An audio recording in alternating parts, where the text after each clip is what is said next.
구독, 좋아요. 주말 사이에 아주 골치가 좀 많이 아파서 그래서 말레이로 떠난 거 아닌가 하는 그런 생각도 해보는데 네. 왜 이번에 이재명 표 부동산 대책들 4개를 내놨는데 그 4개를 만든 사람들이 워낙에 발언들을 막 엉망으로 해가지고 부동산 오적이다 그렇게 불리지 않았습니까? 근데 그 오적의 사람들 책임을 좀 물려야 되겠는데 그 오적에 있는 사람들이 그렇다면 자기가 가지고 있는 그 집들 그걸 좀 정리하면은 아, 이 사람들이 정말 부동산 가격을 낮추기 위해서 정말 진심이구나 이렇게 이해를 해줄 텐데 자기 집을 파는 대신에 사표를 내고 있습니다. 그러니까 자기 집을 위해서 자기의 직을 던지는 아니 집을 던져 그랬더니 직을 던지는 그런 일이 좀 벌어지고 있는데요. 지금 부동산 갭 투자 논란이 있었던 이상경 국토부 차관이 사표를 낸 데 이어서 오늘은 이한주 민주연구원장 국정기획위원회 위원장 지내는 사람입니다. 이재명의 부동산 멘토다, 경제 멘토다 그런 얘기를 듣는 사람인데 이한주 민주연구원장도 사표를 냈습니다. 자, 이렇게 내 집이 국가 고위직보다 중요하다 생각하는 이런 사람들 어떻게 보시는지요? 이거는 사실 예상되는 범주 안에 들어갔었습니다. 뭐냐 하면 문재인 정부 때 1가구 1주택을 하자라고 했을 때 대통령실에서 대거 사퇴했어요. 그때 뭐 노영민 비서실장부터 시작을 해서 뭐 김조원 민정수석부터 시작해서 수석들이 사퇴를 하던가 혹은 교체 시기에 딱 교체가 됐거든요. 그러니까 문재인 대통령의 정부 정책이 1가구 1주택만 하자라고 했는데 공무원들이 나는 3가구 있을 건데 나는 3주택 있을 건데 나는 4주택 있을 건데 라고 하니까 그러면 공무원 안 하지 뭐 라고 사퇴를 하면서 사실 이것이 그 강남 좌파와 가짜 진보의 현실입니다. 국민의힘 같은 경우에는 신념을 가지고 사퇴한 사람들은 그동안 좀 있었죠. 억울함을 가지고 사퇴한 사람들 예를 들어서 윤희숙 여의도 연구원장 했던 분이 국회의원 시절에 그 아버지 재산 갖고 논란이 되니까 뭔 소리냐 나 너무 억울하다 하면서 나 사퇴하고 싸우겠다라고 그 국회의원직을 던졌죠. 그리고 뭐 오세훈 서울시장 같은 경우에도 지금 다시 서울시장을 하고 있지만 중간에 정치를 좀 쉬었던 이유가 무상급식에 대해서 당시 정치적 그 신념을 가지고 승부수를 띄웠는데 결국 투표함을 까보지도 못하고 투표율이 50%가 안 넘었기 때문에 투표함을 까보지도 못하고 그 사퇴를 했는데 민주당 좌파, 가짜 진보 같은 경우에는 본인의 신념이나 뭐 정치적 의지, 뭐 억울함을 표명하고 그런 거 없습니다. 그냥 내 재산을 지키기 위해서, 그냥 나를 위해서. 그 말로는 정부 정책을 따른다고 하지만 행동으로는 못 보여주니까 사퇴를 한 거라 보여지고요. 그나마 좀 다른 사람은 뭐냐면 다른 사람은 그 이한주 민주연구원장 있잖아요. 이 사람 사퇴하는 거에 대해서 좀 다른 잣대를 들이밀자면 저 사람이 그 민주연구원장이 이재명의 친구이자 정청래 대표가 또 앉힌 민주연구원장이거든요. 그리고 굉장히 좋은 포지션을 갖고 있어요. 민주당 내에서. 이재명과 정청래를 그 교두보 역할을 할 수 있는 포지션이 있기 때문에 내년 총선 재보궐에 출마할 생각이 있는 게 아닌가. 그래서 지금 사퇴한 거 아닌가. 임기가 6개월이 남았습니다. 임기 6개월이 남았으면 민주연구원장으로서 충분히 활동을 할 수가 있는데 저 임기 6개월이 어디 나오려나요? 재보궐이면 어느 정도쯤에 나올는지 모르겠네요. 재보궐 선거가 있기 때문에 지역구를 정해놓고 그 송년회 시즌을 돌아야 돼요. 그리고 설날을 돌아야 됩니다. 그렇기 때문에 저 민주연구원장 임기를 다 못 채우고 사퇴하는 게 아닌가. 또 민주연구원장에서 총선 재보궐의 전략을 짭니다. 또 지방선거의 공천 전략을 짭니다. 그러니까 지방선거 나올 수도 있고. 그러니까 본인이 룰을 만들어야 돼요. 내가 룰을 만드는 사람인데 내가 선거에 나온다? 이러면 당내 비판에 많이 부딪힐 수도 있기 때문에 룰이 세팅되기 전에 나는 그 오명을 떨치기 위해서 먼저 나오겠다라고 해서 지금 아마 나와서 여의도 정치권을 기웃기웃거리지 않을까 하는 그러한 예상이 됩니다. 그 이상경 차관? 그 차관 같은 경우에는 뭐 그 출마할 거라 제가 예상되지는 않는데 그런데 그 이한주 연구원장은 출마가 좀 다소 예상되는 그러한 분위기입니다. 그런 사태군요. 이상경 그러니까 결국 다 본인의 개인적인 그 목적을 위해서 사퇴한 것이지 지금 뭐 국가를 위해서 혹은 국민들께 죄송합니다. 뭐 책임을 지고 사퇴하겠습니다. 이런 건 전혀 아닙니다. 네. 예. 본인 재산 지키기 위해서 사퇴한 거고 또 아까 반복돼서 얘기하자면 이상경 저 발언했을 때 지금 저 아파트 하나가 나왔지만 저거야 뭐 살고 있는 아파트가 어딘지 알려졌으니까 저렇게 된 거고 예. 다른 재산을 뭐가 갖고 있는지 궁금해서 검색을 해봐도 공직자 윤리 시스템에 검색이 안 된다라는 말씀을 드립니다. 더 밝혀질까 봐 사퇴할 수도 있어요. 네. 아파트가 두 채 있는데요. 네. 한 채는 팔았다고 합니다. 아 그렇습니까? 예. 네. 한 채는 팔았다고 하는데 그게 도대체 어느 정도쯤에 되는 건지 그게 지금 데이터로 확인할 길이 없어가지고 추가 취재를 좀 못하고 있는 그런 상황입니다. 자, 이 정도쯤으로 좀 부동산 문제는 좀 정리를 좀 해놓고요. 참 이렇게 자기들은 부동산을 갖다가 온갖 방법으로 뭐 이건 사실 뭐 투자라고 보기는 좀 애매한 그런 방법들로 몇십억으로 이렇게 불려놓고 그리고 나서 자기 외에 다른 어떤 국민들은 내 집 마련조차 또 꿈도 못 꾸게 이렇게 사다리를 걷어차 버리니까 지금 엄청나게 비판을 받고 있는 그런 상황인 것 같고요. 자, 이런 가운데 좀 이제 시선을 좀 국외로 한번 좀 돌려보겠습니다.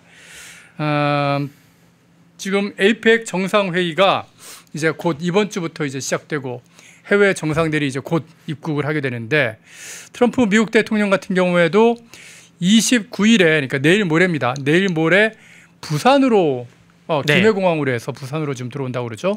그래서 이재명과 정상회담을 하고 그리고 다음 날에는 미중 정상회담을 하고 그리고 나서 바로 일본으로 출국을 해버리고요. 그리고 이재명은 이제 뭐 트럼프도 없는데 시진핑하고 11월 1일에 정상회담을 한다고 그러고요. 여기서 보면 지금 다카이치 일본 총리하고 정상회담 일정을 좀 조율 중이다 그러지 않습니까? 네. 이게 지금 아직까지 확정이 좀 안 되고 있는 모양이라고요. 네. 아직 일정이 지금 나오지 않고 있고요. 그런데 지금 현재 제가 지금 짚어드리려고 하는 내용은 어떤 내용이냐면 트럼프가 어디에 있느냐. 원래는 트럼프도 이재명도 모두 다 아세안 정상회의에 참석을 했었는데 네, 말레이시아. 지금 네. 말레이시아에 지금 참석을 했는데 이재명도 지금 한국으로 귀국을 하고 있고요. 네. 트럼프는 미국으로 간 게 아니라 지금 일본으로 건너갔다고 합니다. 네. 일본에 건너가서 오늘부터 오늘, 내일, 모레 그러니까 한국에 오기 직전까지 2박 3일 동안 일본에서 정상회담을 한다는 겁니다. 네. 그러니까 한국에는 1박 2일 어떻게 보면 1박 2일도 아닌 그런 어떤 진짜 24시간도 채 안 되는 그런 시간 잠깐 있고 그리고 일본에는 네. 이제 2박 3일 동안을 머물게 되는 그런 상황인데요. 그러다 보니까 지금 나오고 있는 얘기가 야 이거 트럼프가 한국을 제대로 패싱하는구나. 한국을 이렇게 패싱해버리면은 우리가 이번 에이펙 정상회담 때 뭐 한미 관세 협상을 타결한다 이런 자기들 딴의 어떤 그런 계획이 있었는데 네. 이거 다 물 건너간 거 아니냐? 그렇죠. 이런 네. 분석들이 지금 계속 나오더라고요. 네. 에이펙 정상회담 때 그리고 지금 계속해서 이재명 정부 쪽에서 나오는 얘기도 관세 타결 어렵겠다 뭐 그런 얘기가 하는데 어떻게 될 거라고 보시나요? 일단은 그 아까 정상회담 그 일정이 막 완전히 픽스된 건 아닙니다. 여기에 대해서 그 만날 사람들이 못 만날 수도 있다는 점은 좀 말씀드리면서 이게 완전히 픽스된 건 아니라는 말씀을 드리고 그 이재명 트럼프 입장에서는 이재명이 이쁘지 않죠. 왜냐하면 한미 정상회담 한 번 했고 또 이재명과 트럼프가 만날 수 있는 기회가 유엔 총회에서 트럼프가 주재했던 만찬이 있었습니다. 그 만찬에 안 갔어요. 그 안 가면서 다른 일정을 소화한다고 안 갔는데 전 세계 모든 정상들이 트럼프와 한번 만나서 얘기 나누려고 하는데 이재명은 안 갔습니다. 그리고 지금 그 어제 있었던 말레이시아에 있는 아세안 정상회의에서도 트럼프가 주재한 건 아니지만 정상들 실무 만찬이 있습니다. 사실 아세안 정상이 그거 하러 가는 거예요. 가가지고 아세안 지역에 있는 그 정상들 만나가지고 밥 먹으면서 얘기 나누고 이 친목도 쌓고 실질적인 얘기 나누러 가는 건데 이재명은 뭐 했습니까? 이재명 대통령 말레이시아 가가지고 한인 그 동포 간담회를 갔다는 거예요. 그래서 아세안 정상들 실무 만찬을 안 갔습니다. 아니 그러려면 말레이시아 왜 갔습니까? 전 정말 비행기 기름값이 아까워요. 그렇게 가려면 한인 동포들 만나고 가려면 평상시에 가던가 다른 나라에 가면 되죠. 안 바쁠 때 가던가 가면 뭐 온라인으로 하던가 하면 되는데 아세안 정상회의는 오로지 정상들 실무 만찬을 하려고 가는 건데 남의 그 정상회담에 가가지고 참석 안 하고 그러면 에이펙에 우리가 다른 나라들한테 우리 에이펙 준비했으니 우리 정상 실무 만찬 좀 참석해 주세요 라고 할 면이 씁니까? 그렇게 말을 딱 하려고 하는데 그러네요. 야 너도 엊그제 말레이시아 정상 그 만찬에 안 왔잖아 라고 하니까 야 너 우리 집 잔치에서는 밥 안 먹고 그냥 갔잖아. 근데 왜 너네 집은 오라 그래? 그러니까 할 말이 없어지는 거예요. 그럼 뭐 결혼식 축의금으로 얘기하면 너는 우리 집 그 결혼식 와서 축의금 안 내고 갔잖아. 네. 근데 왜 너희 집 그 결혼식에는 나보고 축의금 내라고 그래. 그러니까요. 이런 꼴이죠. 그러니까 그 이재명 정부가 출범하고 한 110일 지나면서 굉장히 좋은 기회가 있었던 게 유엔 총회와 네. 아세안 정상회의에서 트럼프와 만나서 만찬을 할 수 있는 기회가 있었는데 그 기회를 둘 다 저버렸다. 그러니까 트럼프 입장에서는 아니 대한민국 대통령을 나를 피하네. 그 트럼프 기피자네. 그러니까 그 예능에 출연해서 피자를 만든 게 이게 재판 기피자도 되지만 트럼프 기피자가 되는 거 아니냐. 그러니까 트럼프 입장에서는 굳이 대한민국 대통령 이재명 대통령 만나서 뭐 그 만나고 그러니까 이쁘지 않겠죠. 그러면 이재명은 왜 트럼프를 기피하냐? 왜 트럼프 기피자냐? 유엔 총회 갔다 오고 또 아세안 정상회담 갔다 왔을 때 사실 다른 거 다 중요하지 않습니다. 트럼프 만나서 관세 협상 얘기했어요, 안 했어요? 이게 제일 중요한 건데 비행기를 타고 오다 보면 그 대통령 전용기 안에서 기자들이 물어봅니다. 그걸 바로 송고해요. 사실 그 바로 송고한 거는 약간 그 언론의 그 대통령실에서 컨트롤이 안 돼요. 중요한 인사들이 대통령 다 붙어 있고 비행기 안에 있기 때문에. 그래서 그 질문을 회피하기 위해서 트럼프를 안 만난 게 아니냐라는, 트럼프를 기피한 거 아니냐라는 의심이 들고요. 좀 진짜 외교력과 정치력이 안타까운 게 자주 만나야죠. 협상을 하건 합의를 하건 뭐 자주 만나고 나서 우리나라 언론이나 우리나라 국민들한테 내가 최선을 다해서 노력을 했고 내가 이렇게까지 했는데 트럼프가 안 깎아준다 라고 하면 국민들이 좀 동정심도 생기고 기다리겠는데, 이거는 뭐 본인이 가서 빌어야 될 사람이 오히려 기피하고 앉아 있으니 저희 형사 사건 하다 보면 혹은 뭐 이혼 사건도 그렇고 만나야 될 사람이 안 만나는 경우가 있어요. 오히려 이게 정말 희한한 형국입니다. 자, 지금 분명히 잘 설명해 주셨지 않습니까? 이렇게 가장 힘 있고 가장 나의 문제를 해결해 줄 수 있는 사람한테는 얼굴을 마주하고서는 협상을 해야 되는 건데, 트럼프가 말입니다. 놀랍게도 한국을 버리고 일본을 선택하는 거 아닌가 하는 그런 얘기가 지금 나오고 있습니다. 뭐냐? 지금 트럼프가 일본으로 날아가서 2박 3일 동안 이 다카이치 신임 일본 총리, 여성 총리입니다. 신임 총리하고 좀 회담을 하지 않습니까? 그때 그러면 뭔 얘기를 할 것이냐 여러 가지 분석이 나오고 있는데, 조선업, 트럼프가 윤석열 대통령하고 제일 처음 전화 통화했을 때 언급했던 바로 그 조선업 협력, 중국의 해군력을 제압하기 위해서 미군의 함정들을 정비해야 되는데 그 미군 함정을 정비하는 조선업, 이것과 관련해 그동안 한국과 협력을 하려고 그랬는데 어떻게 보면은 이재명도 뭐 마스가라고 하는 그런 것까지 만들어가지고 미국하고 관세 협상의 어떤 카드로 쓰려고 그랬지 않습니까? 그런데 이게 지금 일본으로 넘어갈 것 같다라는 그런 얘기가 좀 나오는 겁니다. 아니 이번에 가서 트럼프가 일본과 그러니까 한국이 만들어놓은 그 마스가 조선업 협력을 일본과 할 것 같다, 그런 얘기가 나오더라고요. 그러니까 여러분들 지금 전 세계 그 배를 1년에 배를 예를 들어서 1000대를 만든다. 1000대를 배를 만든다 그러면 그 중에 한 70%는 중국에서 만듭니다. 그리고 우리나라가 한 25% 돼요.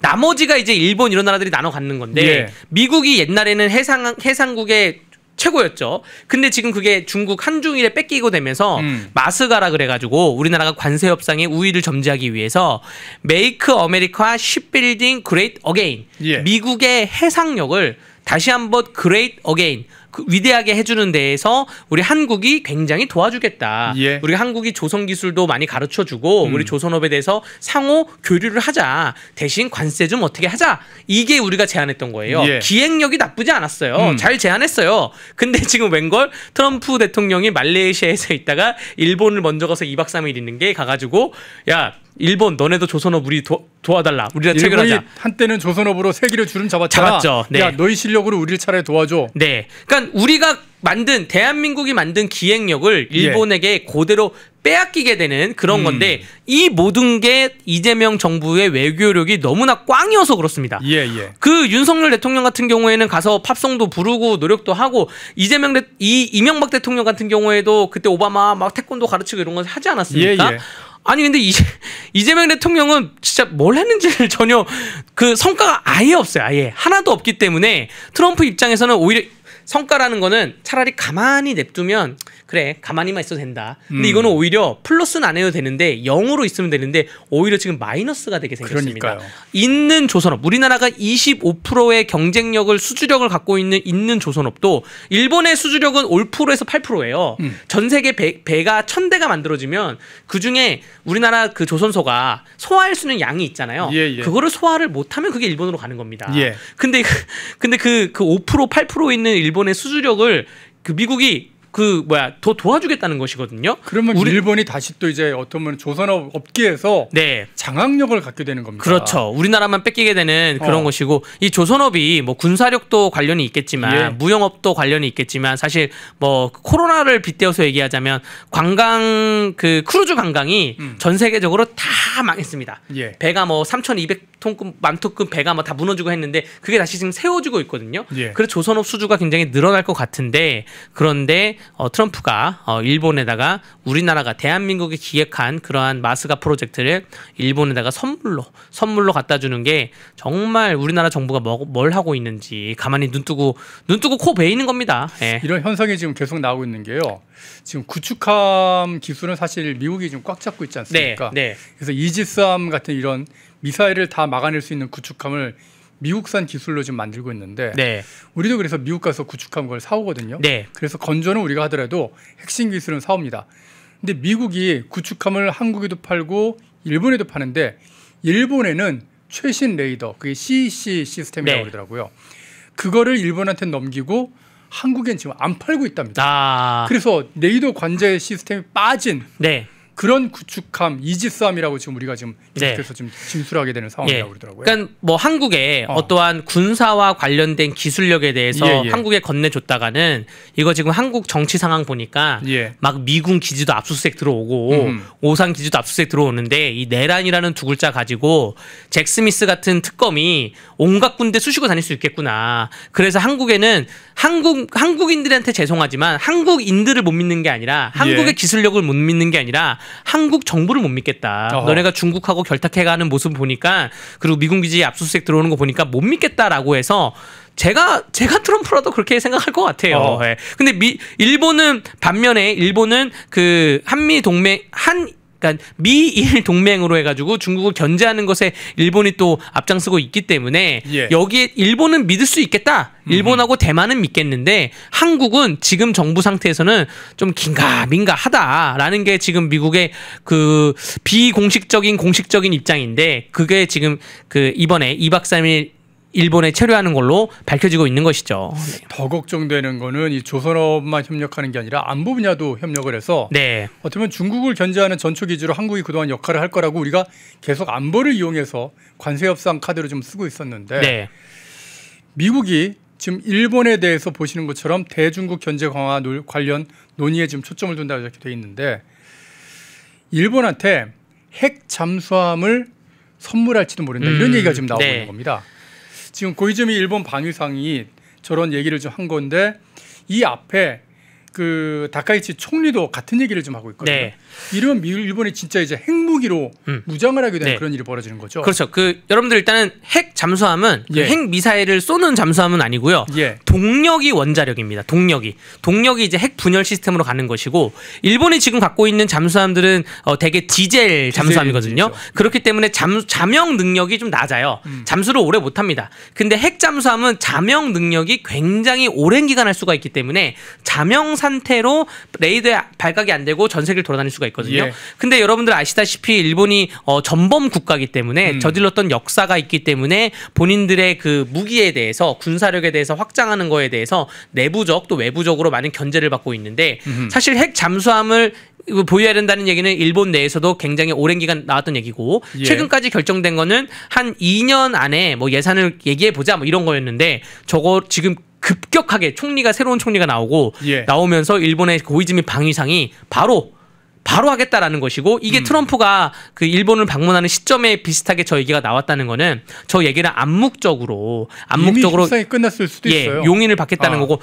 여기에 뭐가 결부되냐면 트럼프 대통령이 올해 1월 달에도 이 얘기를 했고 얼마 전에도 이 얘기를 했는데 북한에 대해서 뉴클리어 파워라고 영문을 그 언급하면서 이게 지금 우리나라 그 보도에는 트럼프가 북한을 핵 보유국으로 인정하는 인정해준다. 것이냐 아닌 것이냐 얘기 나오는데 여기에 대해서 아주 그냥 그 진보 좌파 사람들하고 또 뭐 이재명 정부의 공식적인 입장은 안 나왔지만 아주 그냥 내심 좋아하고 있어요. 북한에 뭐 핵을 가져가지고 결국 트럼프가 인정해줬다라고 하는데 이거를 한반도 상황만 봐서는 절대 안 되고 지금 미국하고 일본이 저렇게 핵 잠수함 보유에 대해서 용인하고 라는 그러한 다각적인 걸로 봐야지 자칫하다가 정말로 한반도에 전쟁 불붙습니다. 우리 전쟁이란 건 무조건 막아야 되는데 진짜 걱정되는 거예요. 제2의 에치슨 라인이 원래는 한국이 휴전선이 최전선이었는데 그게 이제 제주도 밑으로 일본과 한국의 대한해협으로 지금 옮겨질 그런 상황이 지금 되고 있는 거예요. 네, 지금 뭐 트럼프가 뭐 북한에 대해서 핵 보유국 인정한 게 그 김정은을 만나려고 뭐 유인책 쓰는 거 아니냐, 혹은 아니면 뭐 그 노벨 평화상 받으려고 그런 거 아니냐 여러 가지 예측이 있지만 그거는 우리 한반도의 예측이고 동아시아 정세를 봤을 때 대만과 일본에 미국이 어떻게 취하고 있냐. 그러면 그러니까 북한의 김정은에 대해서 그렇게 발언을 한 거는 대만과 일본하고 미국이 공고하게 가기 위해서 그렇게 발언한 거거든요. 이 공고하게 갈 때 우리도 같이 가야 되는데 이재명 정부는 지금 전혀 그런 뉘앙스가 아닌 것이죠. 그렇죠. 그렇기 때문에 좀 위험하다 말씀을 좀 드리는 겁니다. 진짜 지금 댓글창에서도 진짜 마왕이라고 이렇게 얘기를 하고 계시는데 하여튼 대한민국의 이 잠수함 진수식에는 참석을 안 하면서 대한민국의 안보를 무너뜨리는 그런 행동, 트럼프의 성격을 막 건드리는 그런 행동만 지금 계속하고 있는 이재명인 것 같습니다. 강대규 이제 국민의힘 미디어특위 부위원장님과 함께 지금 현재 이재명 정부가 벌이고 있는 진짜 이 바보 같은 외교 전술들, 그리고 최민희는 축의금 돌려줘도 뇌물죄의 김영란법 위반에 거기다가 직장 내 괴롭힘까지 이제 걸리게 생겼다는 그런 얘기들. 최민희 마지막으로 제가 하나만 좀 격언을 덧붙이자면 지금 뭐 많은 국민들이 국민의힘이 재산이 더 많지 않냐 그래봤자 뭐 이런 얘기를 해요. 제가 딱 보건데 국민의힘 의원들은 돈을 벌어서 국회의원을 하고요. 민주당 의원들은 돈을 벌라고 국회의원 합니다. 뭐냐 하면 국민의힘 의원들은 젊은 시절에 자기의 전문성을 갖고 열심히 사업도 하고 일도 하면서 돈을 벌어놔요. 돈을 많이 벌었으니까 이제 국가에 대해서 봉사 헌신 좀 할까? 그러면서 국회의원 들어오는 분들이 되게 많고 안철수 의원도 재산이 되게 많은 분이고 더불어민주당 소속 좌파 의원들은 뭐냐면 젊은 시절에 일 하나도 안 합니다. 집회, 시위, 아주 그냥 경제력을 반대하는 행위만 하다가 그러다가 선거에 줄 잘 서가지고 국회의원 돼요. 그때부터 돈 버는 거예요. 국회의원 되고 나서 딸 결혼식을 국회에서 하면서 축의금 벌던가 출판기념회 벌던가 김민석 출판기념회 8억이 뭐 받았냐 안 받냐 이런 얘기가 있잖아요. 그러니까요. 돈 벌라고 국회의원 하는 게 더불어민주당 의원들입니다. 국민 여러분들이 감시 잘해 주시기 바랍니다. 진짜 우리가 정신 바짝 차리고 감시해야 되는 거고요. 그런 역할 펜앤마이크에서 열심히 취재해가지고 여러분께 보도해드리도록 하겠습니다. 자, 강대규 이제 변호사는 아니고 부위원장님 이제 보내드려야 되겠네요.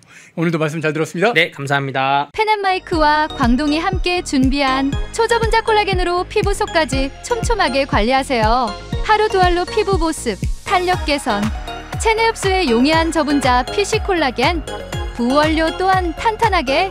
펜앤마이크 TV 단독 할인 1개월분 한 박스에 13,000원, 3개월분 3박스에 30,000원. 펜앤마이크 구독자 전용 댓글 상단 할인 링크에서 구매 가능합니다. 전화 문의는 1661-6915, 전화 문의는 1661-6915. 독립, 성장, 역전, 펜앤경제TV 권미란입니다. 8월 25일 매일 저녁 8시 경제독립 8시 라이브 방송이 시작됩니다. 대형주 블루칩 발굴 전문가 이정호 멘토, 테마 선점 전문가 이주호 멘토, 글로벌 자산 배분 투자 전문가 문서진 멘토, 삼박자 매매 월드바겐헌트 송동현 멘토, 실전 초고수들과 함께 만들겠습니다. 여러분의 투자 라이프를 180도 바꿔줄 경제 라이브, 경제독립 8시, 매일 밤 8시에 뵙겠습니다. 펜앤마이크에서 추천하는 영상도 보고 가세요. 다른 영상도 즐기시려면 구독 버튼을 꼭 눌러주세요.